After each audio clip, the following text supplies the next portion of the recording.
Welcome to Rabble Rants. I'm Santiago Helou Quintero, and alongside Jessa McLean, we're going to unpack the stories that have us most riled up and challenge the narratives around them. This is the first time ever since the inception of the LCBO for folks outside of Ontario. That is the Liquor Control Board of Ontario. So they operate what we call our liquor stores right across the province. So yeah, that's 9,000 workers in like hundreds of stores. But as Ford likes to remind us, it's not the only place that you can buy alcohol. And that is part of the reason these workers are on strike.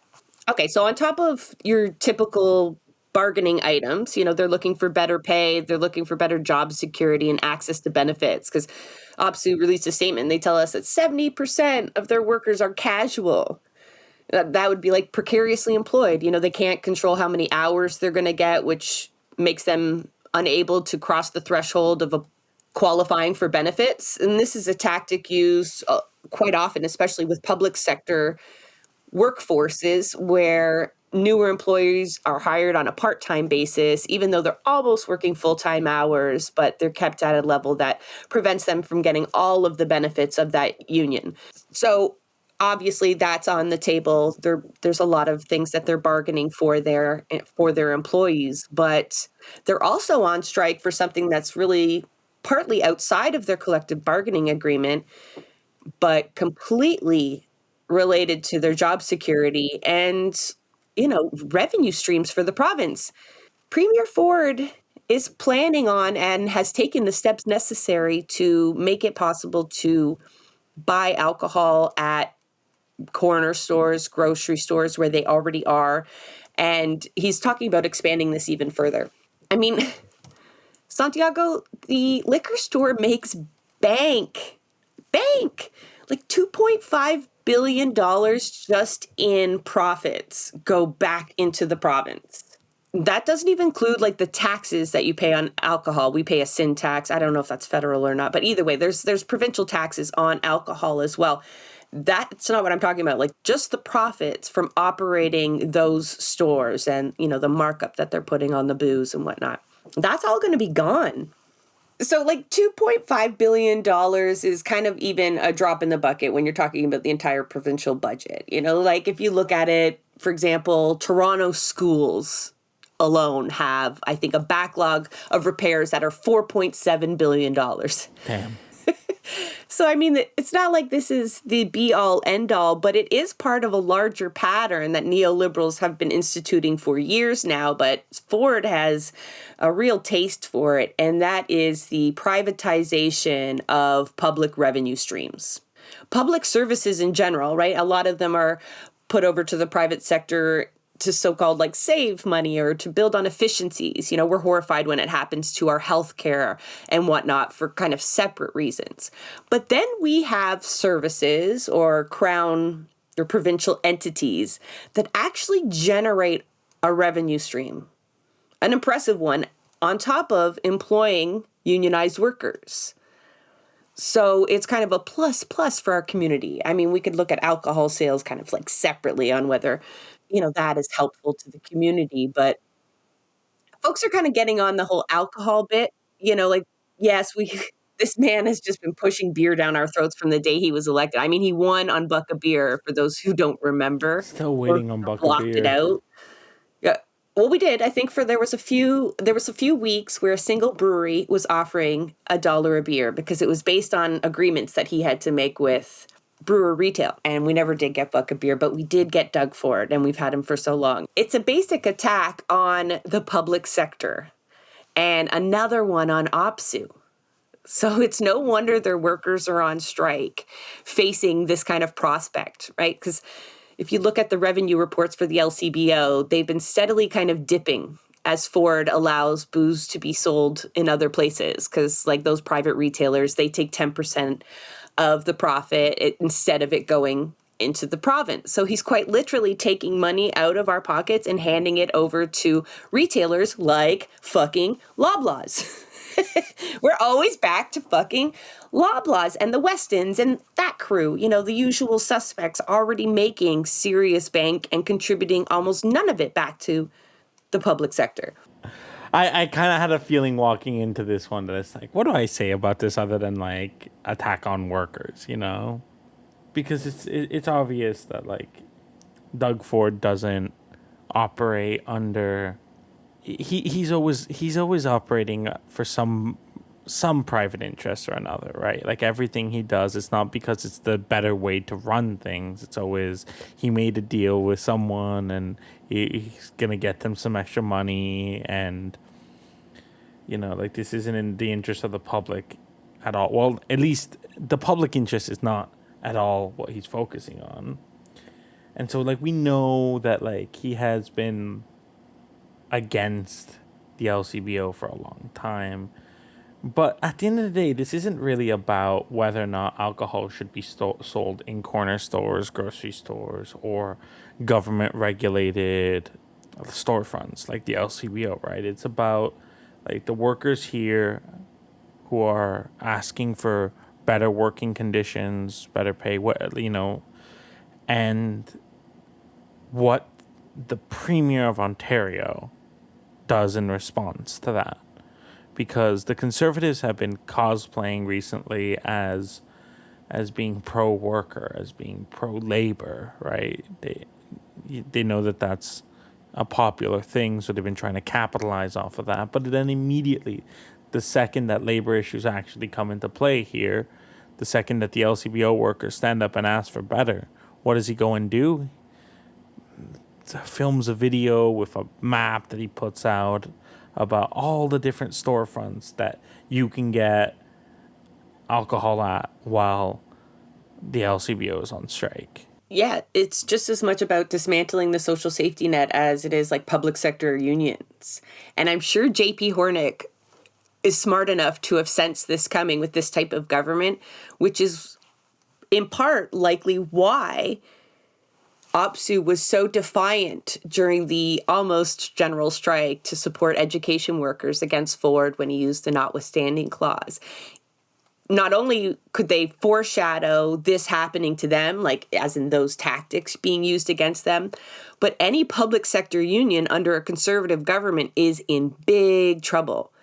And we just need to look at the last few weeks in terms of OPSEU. They're the folks that lost 50 employees when the Science Center was just shuttered overnight. Those were OPSEU workers. They've got 320 children's aid workers on strike in Ottawa right now because of the situation, and the provincial government has put those kind of agencies in with underfunding and treatment of workers and whatnot. And this is just like this week, this past like week and a bit. And so it's refreshing to see a union operating under the larger picture as well, right? Openly saying we're not just doing this for the better working conditions, but because this is part of a larger pattern, because this will eat into public revenue streams, and like forcing that conversation on, this is a man that talks about being like a good businessman and like paying down debt and not running a deficit, which is all bullshit, right? It's all bullshit. But they're the ones that also constantly eat into the only revenue streams we have. And they refuse to tax the rich to replace those revenue streams. So the only other side of the equation is to completely strip the public sector. And a lot of the releases by OPSEU encourage people to ask, your MPP, where do you think that replaced revenue will come from? And that's really not the question, because they won't replace that revenue. They're aiming for smaller government, as in like smaller private public sector. The idea is to not replace that revenue, but to use it as an excuse to make further cuts to the things that make a healthy working class.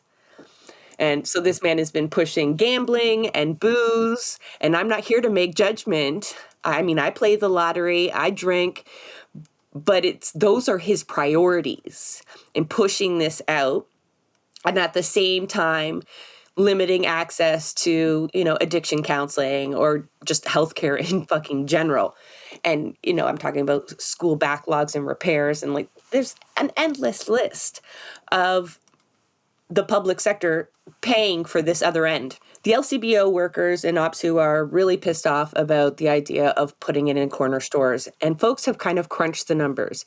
Bonnie Crombie, the leader of the Ontario Liberals, she's blowing these numbers up even larger, but for all we know, she's right. I don't trust Bonnie, but either way, CBC kind of crunched some numbers on that, and it's shocking how much money is just directly being transferred to the private sector openly, because it's a deal with the beer store as well. So if folks need to understand, the LCBO is provincially run. They're unionized workers. So is the beer store, but the beer store is owned by Brewers Retail, which is a collection of the major brewers in Ontario and maybe a couple small ones. I imagine, I don't know if craft breweries are represented there at all, but it's all private. That is private profit, 100%. The only thing we get at is from the taxes that are made from those sales. And in order to sell beer in corner stores, Doug Ford is paying the beer store. They're going to pay them so that their own products are available in more places. They are paying a private company money to essentially distribute their shit. Now, they won't actually be shipping it to the corner stores themselves, but they're facilitating it. They're giving them more venues to sell their booze. They just won't be able to make it at the beer store locations. But the beer store, they don't care. The brewers don't care. If it's sold at the corner store, they don't have to pay the employees there. The only thing they have to do is make sure the corner store can get their goods. They only have to create a distribution system for it, but they don't have the headache of having to have brick and mortar stores anymore. They likely want these changes, but Ford is going to pay them about $100 million. And the revenue stream lost just from this is going to be $150 to $200 million a year. From no fiscal standpoint, does this make sense? Unless you understand that Doug Ford is engaged in class warfare. He is making his friends money. Same with the Science Center. That move is 100% to make his friends money. We've not done an episode on it, but long story short, the land around the Science Center is owned by the same folks who bought the kitty corner at that intersection, is a developer friend of his, someone who lost money on the Greenbelt deal being rolled back. Okay. And so all these folks are connected, not to mention the Science Center is trying to be moved to Ontario Place, where he's then doing favors for ThermoSpa, because we know that he is fiscally involved with the investment firm that owns them. And how coincidental is it that that new Ontario line just happens to go from the former site of Ontario Place to the former site of the Science Center? Like, I'm sure that that's just a coincidence. Yeah. I was going to talk about the LCBO strike just because we should be talking about it as part of this larger pattern. It's not just like another strike in Ontario and across Canada, which I'm happy to see. But it was when Ford recorded and released this new ad and map that I really said, nope, I absolutely need to go into the studio and vent about this. I almost wish I hadn't seen it. It's so enraging. So because you won't be able to buy liquor at the LCBO, Ford's team created a map. I'm not sure what ministry was responsible for this, but they created an interactive map where you can basically plug in your postal code and it will direct you to where to find alcohol. And you can even select what kind of alcohol. Do you want coolers? Do you want wine? Do you want beer? And the closest location to you will pop up. And no, I am not going to share the link because that is scab behavior. No, it's not sending a worker across a picket line. We call these virtual picket lines. And by purchasing alcohol online or skirting the picket line or essentially devaluing their strike, right? If you are making less the impact of their strike, I consider that scabbing behavior. It's dishonorable. I mean, to be clear here, alcohol withdrawal kills. If people need to go buy alcohol because that's just where they're at, I'm not so harsh that I'm gonna be like, you're a scab. But if you have the ability to make decisions here that are in support of the workers, that's what you should be doing always. And this ad wasn't that, you know what I mean? It's Ford standing at a barbecue with all these strategically placed craft You know, it'll be these breweries that he had a relationship with. I am 100% sure. And so he has these beers on display and he's talking about parties and barbecues. And then he talks about this fucking map. And apart from the awful behavior that is coming from the premier of a province, like encouraging you on how to subvert a strike and also like just pushing booze. On top of that, you have to remember this is the same man who puts zero resources into, say, a map that would show ER closures. If you remember, we did an episode with Ghost Gurney. If you don't follow them on socials, you should, because they're the only people that are routinely announcing and then mapping the closures of our emergency rooms that are happening on the regular. The Ministry of Health is not doing this. There is no map that came out of the provincial government to help you with this at all. There is not even a sounding board. You know, there's not even an announcement system for this. And when we were all looking for COVID vaccines and people are still having trouble finding COVID vaccines, there is nothing that the provincial government put out to help you navigate that either. And I'm sure this list goes on in the amount of interactive maps that coulda, shoulda been and never was. But the second the strike started, this map was launched and an ad was created to go along with it, which tells us not only that Ford is a piece of shit, but that he definitely did not negotiate in good faith, having all of this up his sleeve. Frankly, it's probably something they've been working on for a while because it's the only thing he has to tell people. Look, I gave you booze in more places. He also changed the hours that you could serve at bars. He increased them or got rid of them. I should know if I'm going to talk about it, but all I know is they weren't what they were. You know what I mean? Like he's pushing this shit on us. And every element, every layer to this shit is a direct attack on the working class. Yeah, if anything, he might be happy that there's a strike. He sees this as an opportunity to further his agenda, right? Absolutely, because now, you know, everybody who's out there that needs to plan a party that knows about this map is learning the other places you can actually buy booze and beer. So maybe they had just habitually still been going to the beer store and the liquor store, even though the grocery store is selling it. But now they're forced to go to these new locations, make them their new locations. And so, yeah, this will eat into the LCBO revenue stream to begin with, which will just allow him to further his agenda by saying, well, see, it's not making the same amount of money it was, you know, and he always likes to pretend that these are small business owners, like the corner stores. We're really talking about like Circle K. Yeah, that's really who's going to be getting the bulk of these sales and have the space to display it and whatnot. It's the larger convenience stores that are owned by massive chains that are then owned by millionaires and billionaires. Well, that's a wrap on another Rabble Rants. Be sure to share the episode if you liked it. If you're not also subscribing to our other podcast, Blueprints of Disruption, you are missing out. That is where you'll find the stories and strategies of the people fighting back against all of this. Until next time, support those striking workers and keep on disrupting.